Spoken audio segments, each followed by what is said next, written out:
topics and opinions expressed in the following show are solely those of the hosts and their guests and not those of W4CY Radio, its employees, or affiliates.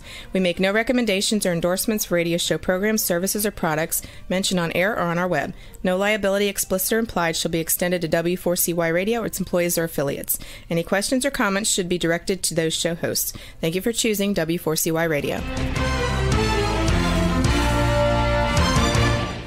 Welcome back, everyone, to the Geeks, Geezers, and Googlization Show, the home of Googlization Nation, where we talk with HR and business thought leaders about the crazy, never-normal shift going on all around us. Our goal is to bring you ways to reimagine tomorrow and explore the ever-changing convergence of people, business, and technology. Here is your host, Ira Wolf.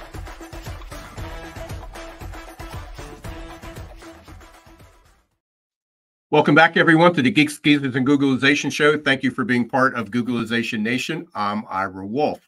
If you think this is just another podcast, think again. This is the voice of the most important conversations we can have on the future of work confronting business leaders and people today. My goal is to bring you new ways to reimagine tomorrow and explore the ever-changing convergence of business, technology, and people.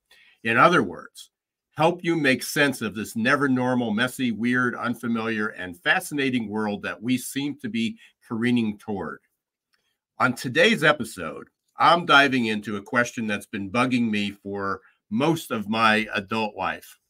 Why is it so hard for us, including myself, to make a change when the result of continuing to do whatever it is we're doing is not working? Even when the writing is on the wall, we hesitate, we procrastinate, we flail, we stare like deer caught in the headlights.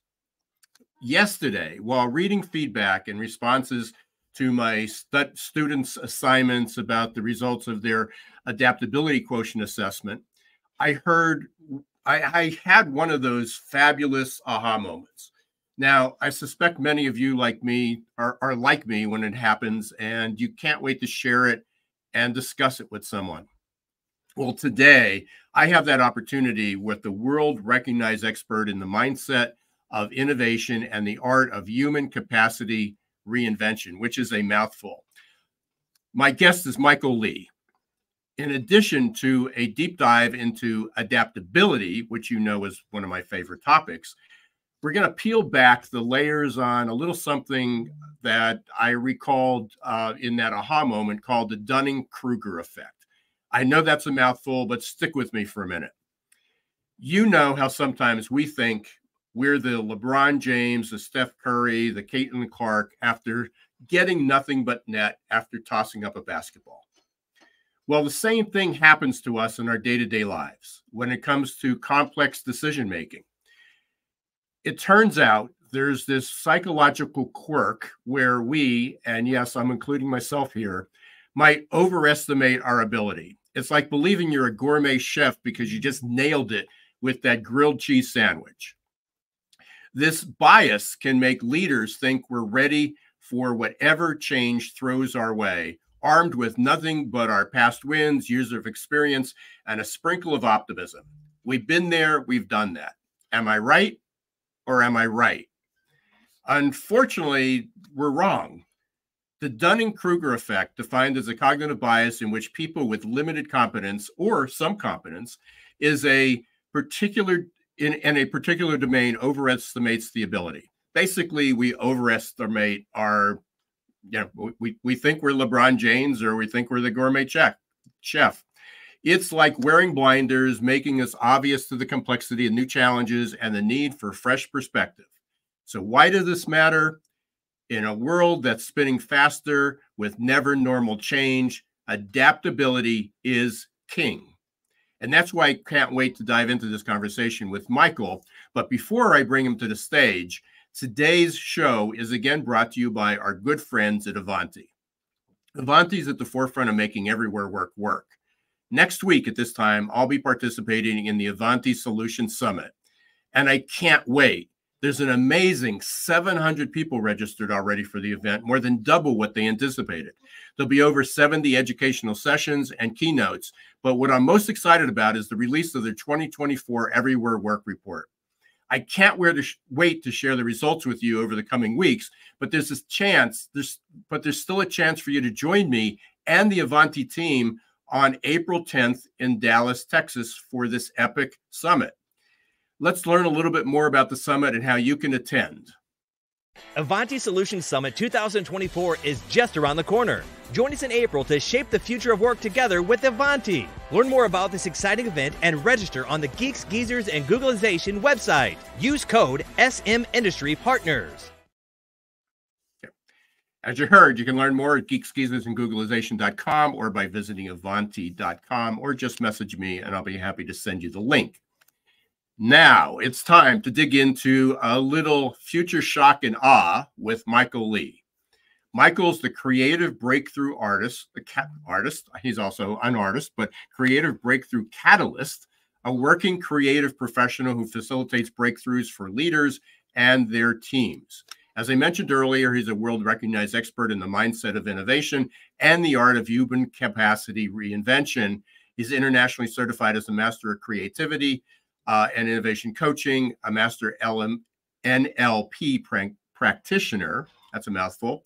He's certified in 6 other coaching disciplines and is one of only 3 Africans accredited as an adaptability quotient AQAI professional practitioner, which is how I met Michael. He's a 2-time TEDx speaker, writes a regular column on creativity for Mail and Guardian, does a monthly slot on Radio 702, is an advisory board member on World Creativity and Innovation, an EXCO member of the creative community, and get this, his TV productions have won 5 South African Film and TV Awards. He's directed documentaries and reality shows in the US, Europe, and numerous African countries. Let's give Michael Lee a warm Googlization Nation welcome.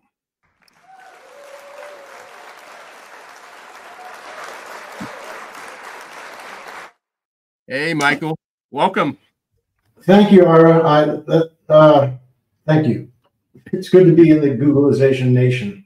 Yeah, and it's a pleasure. Thanks for joining me. And I was sort of a last-minute reach out to our community the other day, and you know, it's one of those things. Sometimes you just get to somebody from the immediate responses and a quick search of your website that we were going to have some strong connections.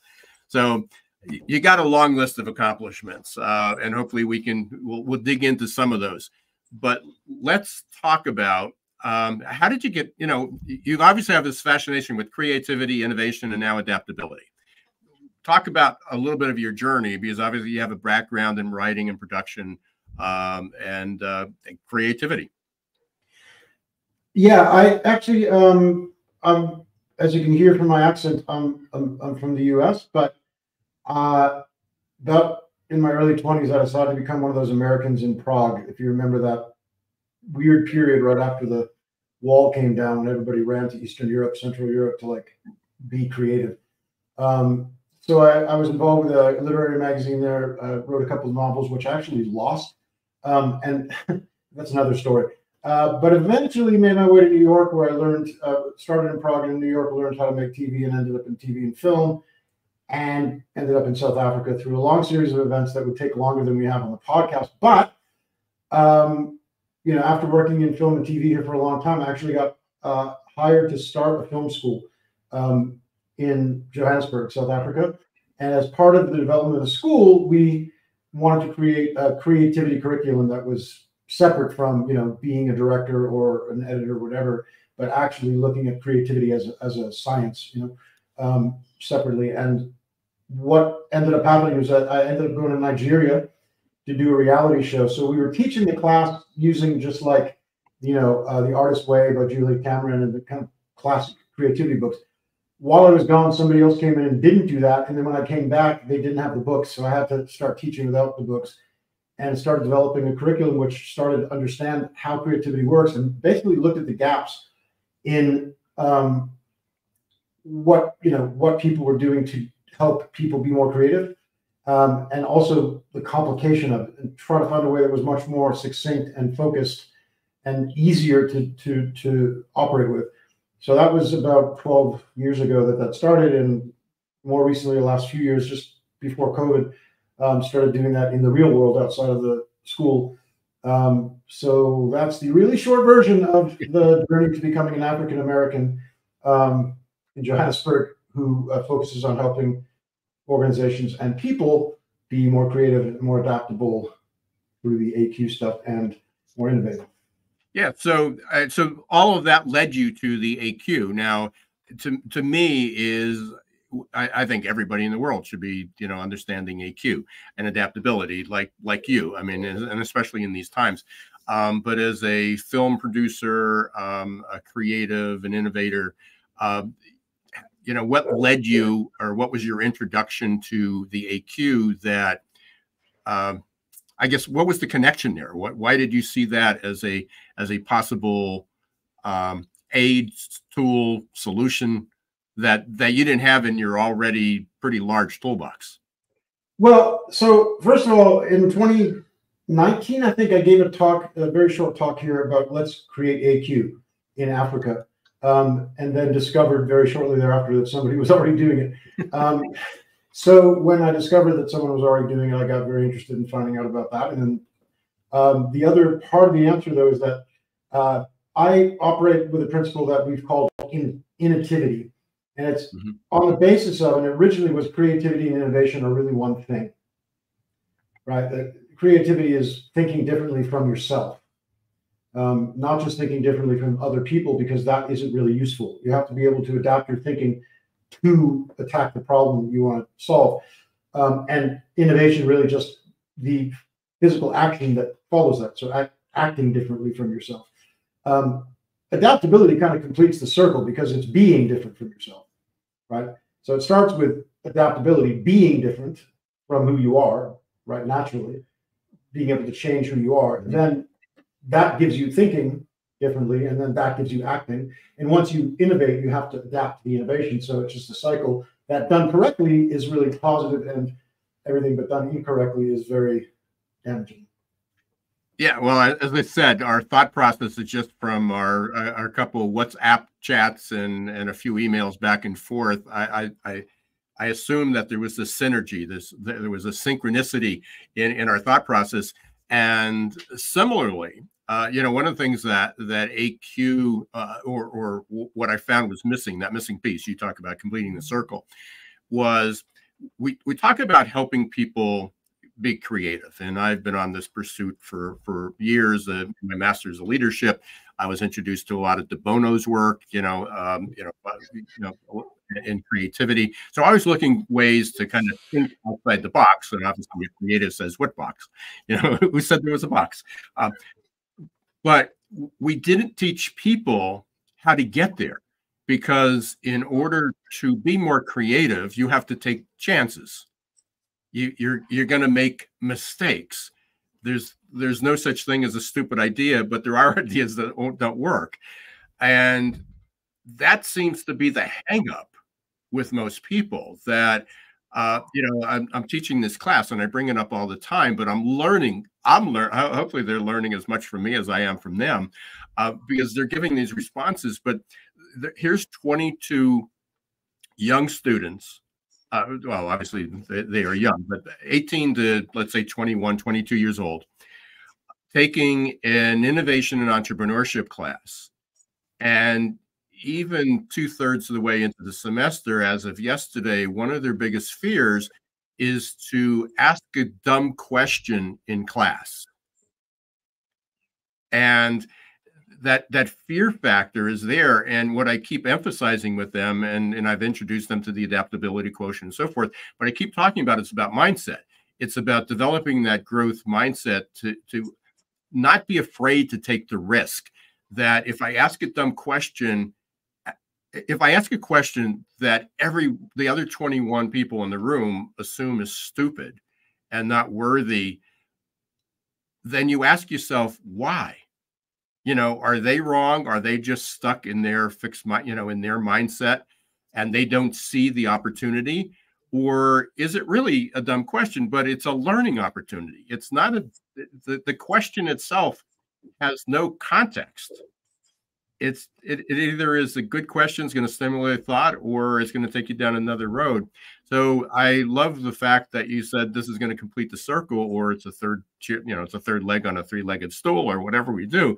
But I don't know how we teach people to be more creative, more innovative, to grow, to thrive. I mean, we throw out all leaders seem to throw out all this word salad of expectations and goals and things that people need to change, but we don't give them the tool to get them through that hurdle. It's like just giving somebody a new tool.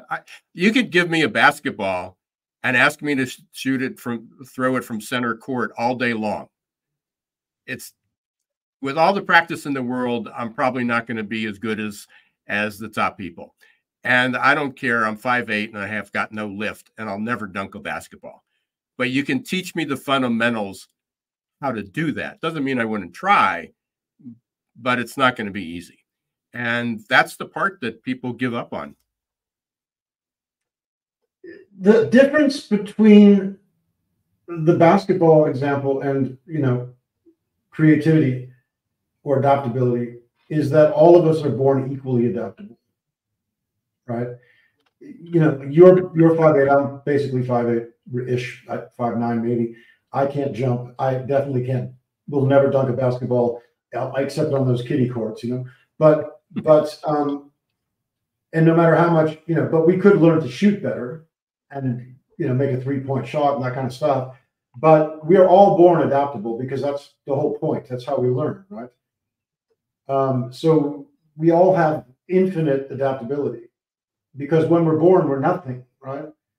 There's the whole nature-nurture dialogue, but the bottom line is anybody who's had a baby knows that there's not a whole lot of person in the baby yet compared to the person we are now, right? And we've created ourselves, Ira, yourself and myself, we've created who we are over, unfortunately, for me at least, many years. And we get very determined to stick with that, right? Because we've invested a lot in it. So not only do people become more firmly entrenched in who they are, meaning less adaptable because they don't want to adapt, because they want to be who they are. They've invested a lot in it, right? But also, because of the lack of practice and adaptability, they become less adaptable on top of that.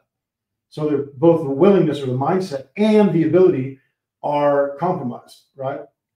But we could be as adaptable as a 2-year-old child if we want to and we practice it. That's the difference between the basketball example. But the similarity in the basketball example is we don't practice it and we don't want to, right?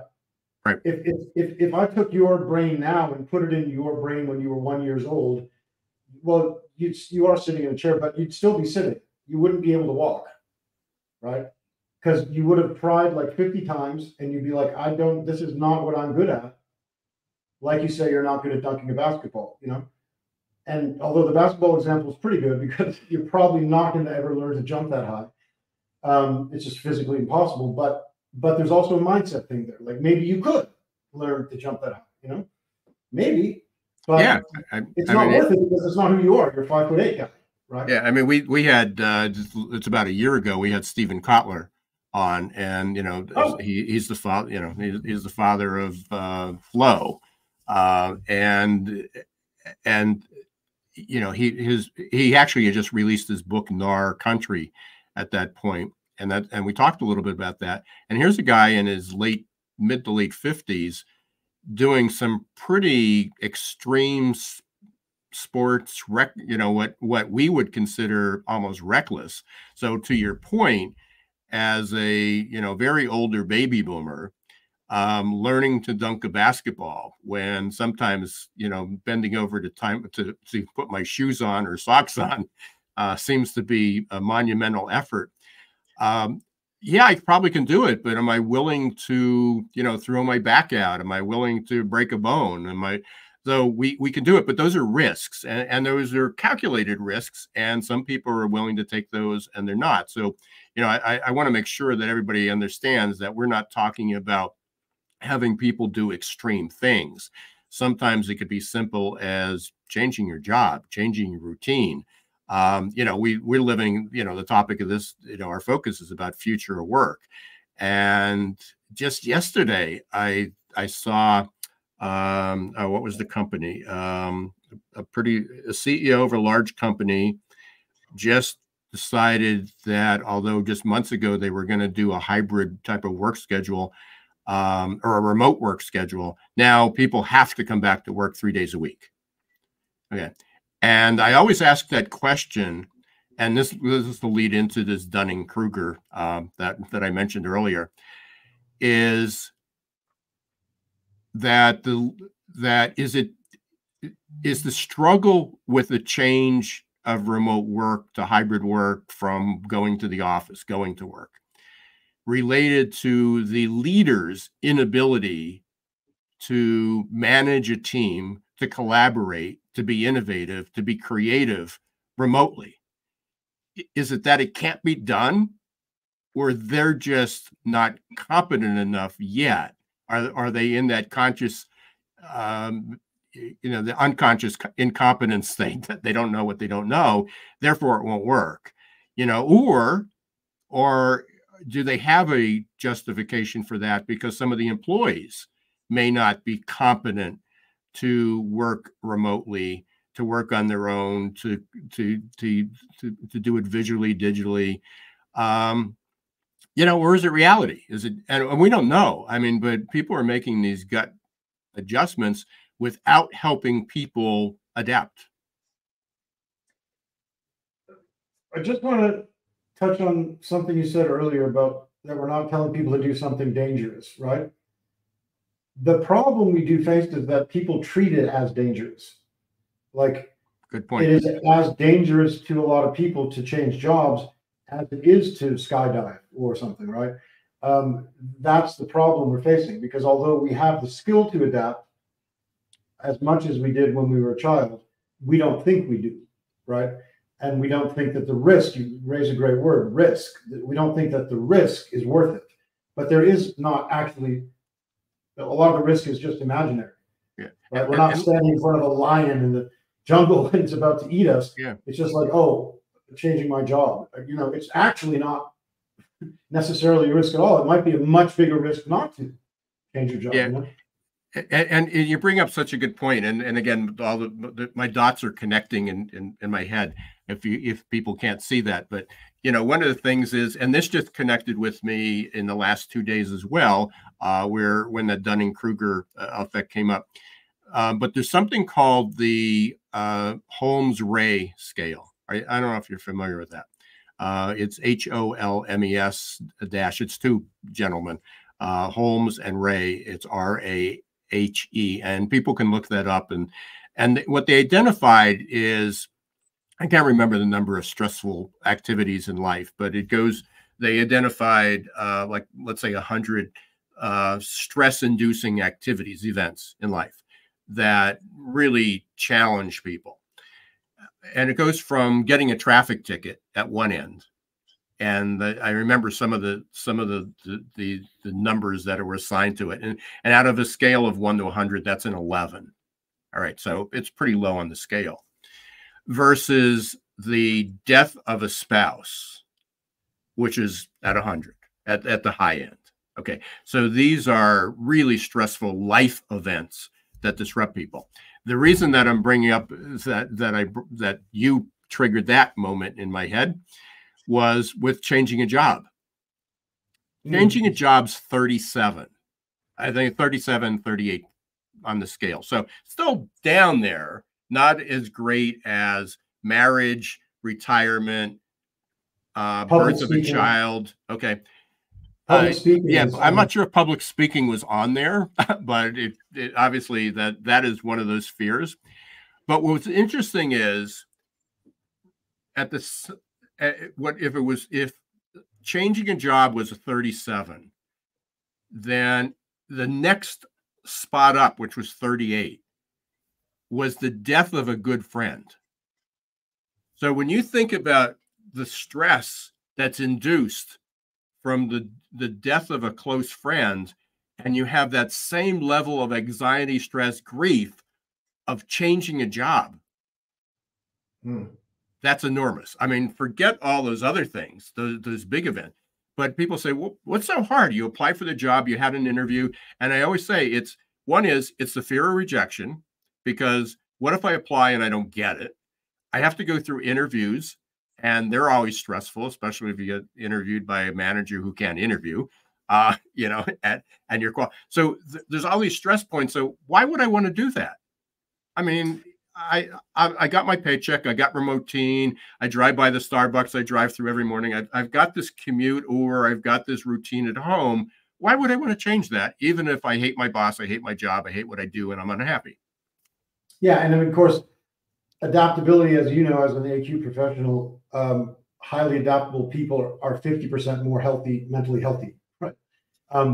And burnout is 50% lower. It's like a massive shift in their health, as brain health and mental health, and even physical health. But also what you point out is one of the things that's really shocked me when I learned this is that it is more stressful, or at least equally stressful, to worry about losing your job as it is to lose your job. Interesting. Right. So people are actually more worried about having to adapt than when they have to actually adapt and they're forced to. Okay. It's a lot less stressful to actually have to adapt than to think about having to adapt. Yeah, which brings up, and there are so many people, because all you read about and hear about, which is legit to some extent, about AI, robots. Just last week, we talked with Daniel Levine, the #1 world trend spotter. So his focus is just on what trends are. And we talked about that, and that is one of the #1 trends that they spot, that they're unquestionably, there's going to be more robotics, more AI, more automation. It's not necessarily going to eliminate the job as we know it. And I think that's the clause that people don't put on. Is AI, automation, robotics, technology going to eliminate jobs? Yes, but it's not going to eliminate all jobs. It's going to change jobs. So part of what I found fascinating with the AQ was, here's a model, here's a framework that's been researched and tested and validated that can provide a roadmap to help people move forward, to find new opportunities that may even be better. And along with that, if you're not stressing about losing your job because you have new skills and new opportunities and a fresher outlook, then your well-being and your mental health is improved. But we can't get, it seems that we're struggling to get people to that point. Yeah, I mean, first of all, it's one of those, we're talking future work, so this is the perfect conversation, and we're supposed to talk about future shock at some point. And in that book, as well as many other places, we notice that every time there's a major technological shift, which we call an industrial revolution, right? Every one of those caused not only major job losses, but major job creation. Every one of them caused people to panic and worry that it was going to be a catastrophe for human beings. And every time it was wrong, right? The World Economic Forum has put out statistics repeatedly, and I'm not going to quote them exactly because they keep changing, but the number of jobs created by the 4th and 5th industrial revolution is 2 to 3 times more than the number of jobs lost. It is just a shift and if you look at, I saw a clip recently of different American presidents, starting from, I think, the first George Bush until even Trump. Every single one of them was talking about the need to retrain and reskill workers. It's simply like people don't want to change. Then, they want to stick with what they have. Then this is not the time to be alive for that, because Future Shock, right, raised the whole point that technology was speeding up so fast that we had to learn to adapt. For the first time in human history, adaptability was going to become more important than any other skill. Up until that time, the most important skill was being able to replicate past success by doing what people did before. And what he identified, Alvin Toffler, was that we were in a position, where we had to stop doing that and start adapting as the best skill, even more important than reading and writing, he said. And the part about that, Ira, that has always shocked me and shocks people when if they're not an expert on the book, is that he wrote that book 50 years ago, 1 year before ARPANET was created, which is the internet, like, his statement that technology is changing so fast that we're becoming sick and can't keep up. There wasn't even an internet, like not even a private one, like not even like in people's offices, like, in the science labs and in the Defense Department. There was nothing. And then he already said it was too fast, So people need to definitely deal with that fact that if they don't want to change, if they don't want to adapt, then they should go back in time or something, because there's nothing they can do about it. Right? I warned you this was going to go incredibly fast. We were already at the bottom of the hour. We're going to take a really quick break. We're talking with Michael Lee about Future Shock and Awe, and we're actually just when we come back, we're going to talk about this is my original copy, 1970. Pages are yellowed. I know you may not be able to see them there. They're more like parchment paper at this point. But again, I was a college student, and the book had just come out. Fascinating book, probably got me on my journey. Put it away, forgot about it. But then during the pandemic, it seemed to, raise out of the ashes. I literally had to pull out of a box that I was throwing out of old books. Like, what do I do with this book? And it just nailed it, because it talks about what life will be when the pace of technology accelerates past our abilities to cope with it, and it creates a shattering stress and disorientation. That's what future shock is. And when you look at the levels of burnout, stress, mental illness, fear, everything that we were talking about for the last 25 minutes or so, we are living in future shock. So when we come back, we're gonna have a few minutes, and we're gonna start tying the pieces together to wrap things up and talk about the role of adaptability quotient, how that's an antidote for that, and also get some other potential solutions. So stay tuned. I will be right back. Thank you for listening to Geeks, Geezers, and Googlization. We're today with Michael Lee, and we're going to take a quick break. Are your employees feeling stuck and just showing up for a paycheck? Is your workforce working harder to get back to normal than adapting to the future? It's time to help them break their addiction to certainty and develop a growth mindset. Developed by one of the world's top-rated future of work thought leaders, AQ Plus Mindset is a powerful tool to help your employees embrace change, adapt faster, and grow on the job. Conveniently delivered to any smartphone or laptop in easy-to-digest 5 to 10-minute lessons. Managers can sit back and watch employee attitude shift towards growth and innovation in just 30 days. Are you ready to help your employees thrive in this ever-changing, never-normal world? Encourage them to show more grit, resilience, adaptability, and unlock their potential? The journey to a growth-filled future starts with a growth mindset. Visit aqplusmindset.com or call 484-373-4300. Hey, welcome back, everyone, to Geeks, Geezers, and Googlization. We're with Michael Lee. We're talking about future shock and awe, how to basically save your life, your business, and your butt. We're GP rated. So basically, what can we do to overcome our own incompetence? Future shock, you got the modern version. I got the newer one. Yeah. Yeah, and there's also, and I mentioned Daniel Levine when I interviewed him in 2019. So that was before the pandemic. And by the way, we were talking about future trends at that point, and we had not talked about a pandemic. So although it was sort of on the horizon, we weren't quite there yet. But they published a book, and it's quite fascinating. And it was, I think, 50 authors or 50 thought leaders who wrote about future shock. So it was sort of like 15 years later, their commentary on future shock. I don't have the name of the book offhand. It's on my shelf somewhere, but you might want to look that up too. So you had a conversation, or you had a presentation about adaptability quotient, and then you were introduced to the AQAI community.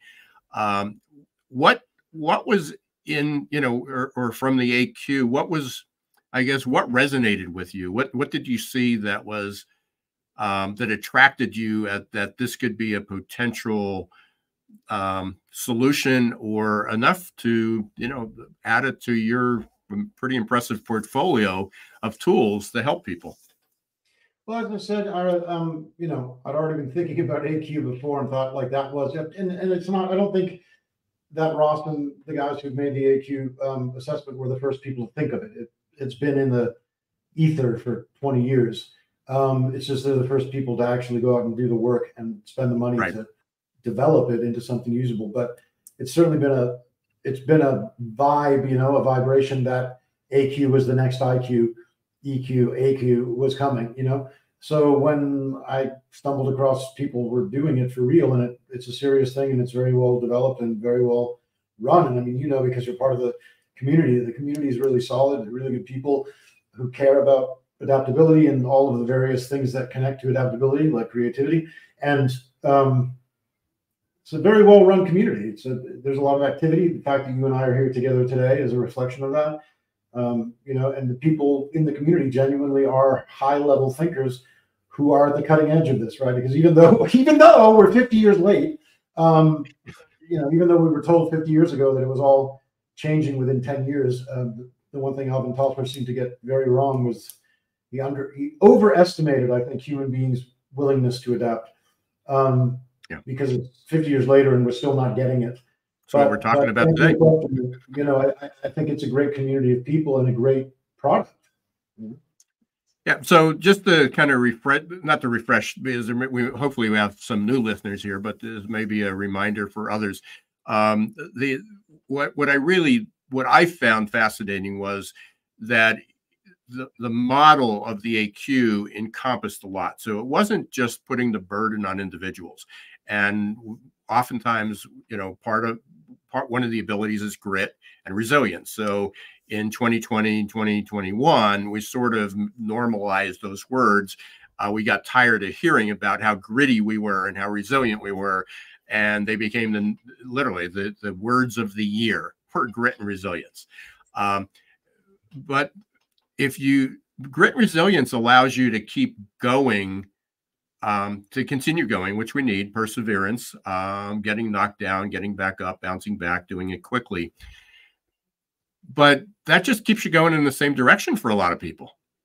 And that's something I tried to get across to my students, that they also, but I've had setbacks before. I've been injured in sports. I was rejected from the college I wanted to go to. They had all these things, but you put it in perspective of, they could be gritty and resilient, but that doesn't make them adaptable, because in order to be adaptable, you're going to have to sometimes change direction. And in order to change direction, you have to go down a new path. Just like if you're lost, it's I don't know where to go. And some of us just say, well, I'll turn left and see where it takes us.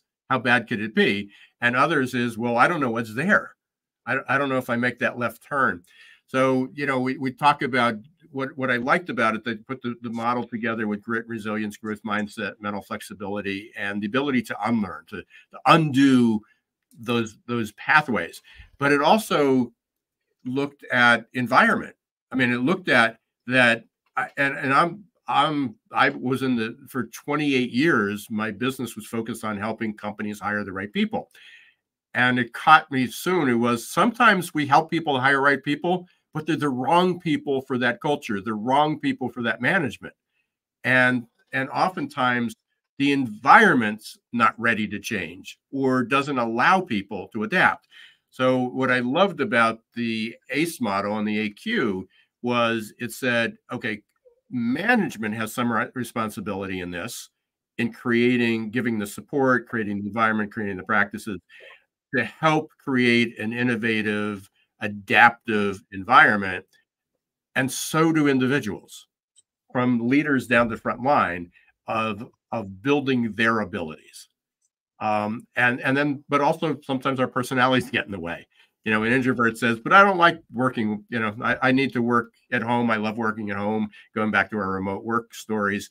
Extroverts love that connectivity. They need to be with people, and they may not get it through a screen. Introverts were absolutely thrilled that they had their heyday, that they didn't have to go into the office and they can have their private time. Okay, I'm trying to detect the direction to go from there. Can you give me a question or like a So, yeah, I just wanted to lay out that model of where we are. So we talk about personal abilities, we talk about environment, we talk about character. That's the ACE is abilities, character, and environment. But we talk about that. That's what attracted me is that it looked at it holistically. It looked at adaptability holistically, and it wasn't that kind of the one-shot wonders of, you know, let's find a speaker to come into our company and talk about being more gritty. And that will help them be more adaptable. I think what I'm hearing there that I can maybe contribute to is you know, the three areas you're talking about, right, is personality or things which you choose to be, essentially. Then there's skills, which are things you need to learn, you know. So the skill of being gritty, you kind of have to learn it in a way. You have to practice it.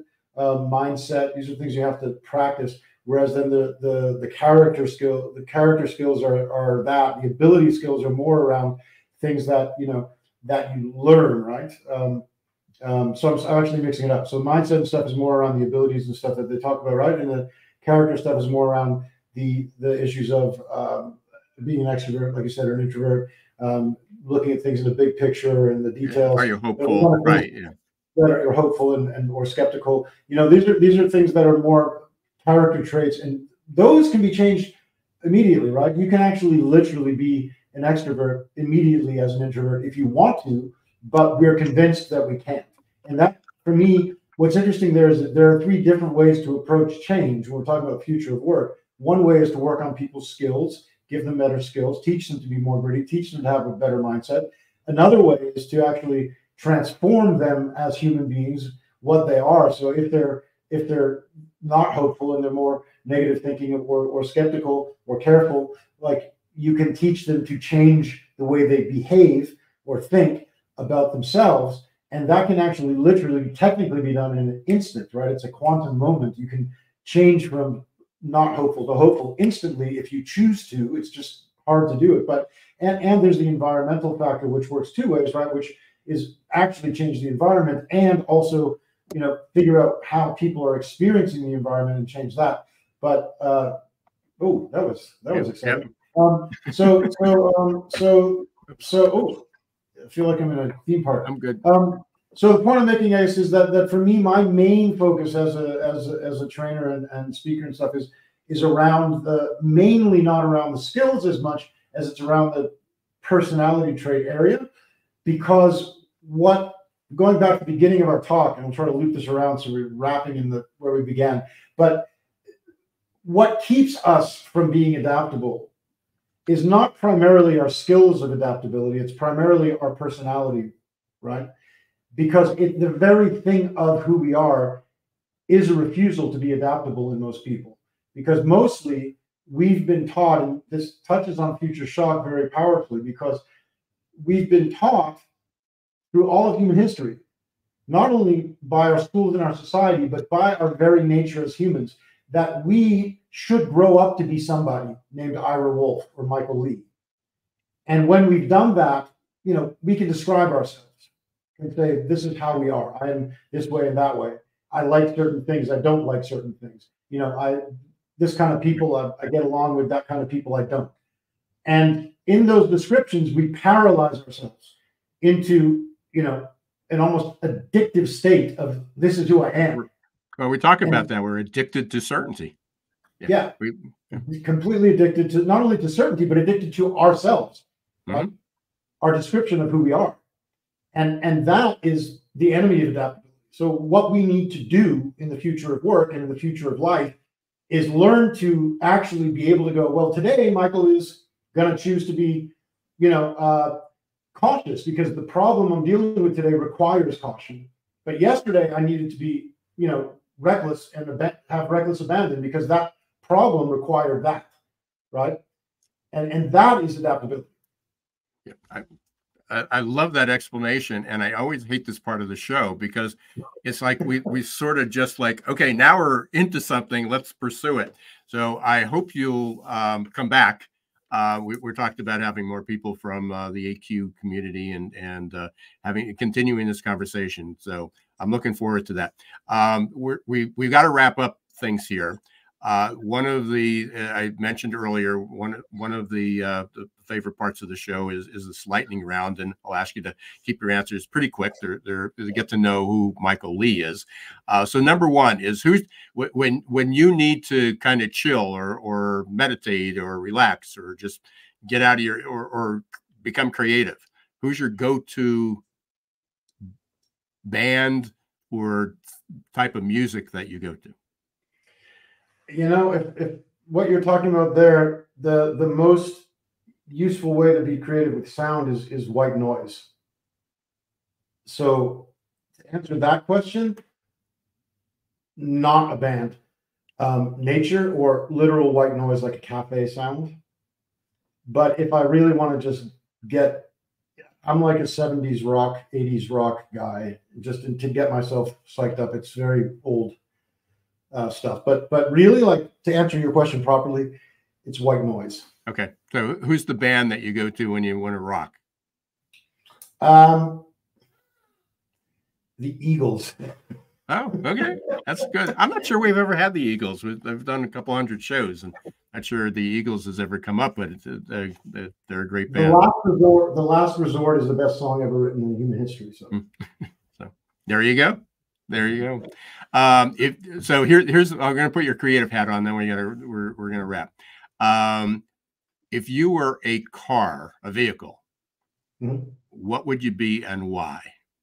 I would be one of those Transformer cars, so that I could change to be different cars, because that would be really cool. Well, that's definitely one of the best. That's definitely the first time we've had that response. Yeah, for sure. Since you answered that pretty quick, one more. Who, if you could meet anyone, past or future, well, not future, but past or present, and have a dinner conversation with them, who would it be? Whoa. Yeah, now you're going to slow me down. I just thought of this yesterday. There was one person I thought of, and now I can't think of them. But you have my problem. There's just like a list I could go. Yeah, I know that's an impossible question. Let me just go with Einstein, because that would be cool. Wow, 2 weeks in a row we got Einstein.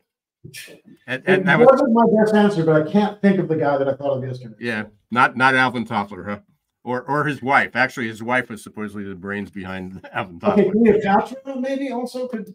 Yeah. Okay. We're gonna go that way, Yeah. Cool. All right. What's the best place for people to get in touch with you? It appears to be running along the bottom of the screen. MichaelLee.biz is my website. Also LinkedIn. Michael Lee Creativity. You'll find it. Okay, and we'll put that in the show notes. I want to thank everyone for watching today. Again, thank you for watching or listening, however you're doing it, to Geeks, Geezers, Googlization, for being part of Googlization Nation. If you're not a member of Googlization Nation yet, please go to googlizationnation.com. Thank you to Avanti for being our sponsor once again. And remember that if you're not registered yet for the Avanti Solutions Summit in Grapevine, Texas, the week of April 8th, or actually April 10th to the 12th, please do so. You can check them out. And please watch for the release of the Everywhere Work report, which will be released during that event. And I'll certainly be reporting on that pretty regularly next week. So watch for my post. And also you'll be hearing about that on future podcasts. Thank you again, Michael. Thanks for joining us. I'm sure we'll be talking again. And until next week, don't let the shift hit your plans. Thanks for watching Geeks, Geezers, and Googlization.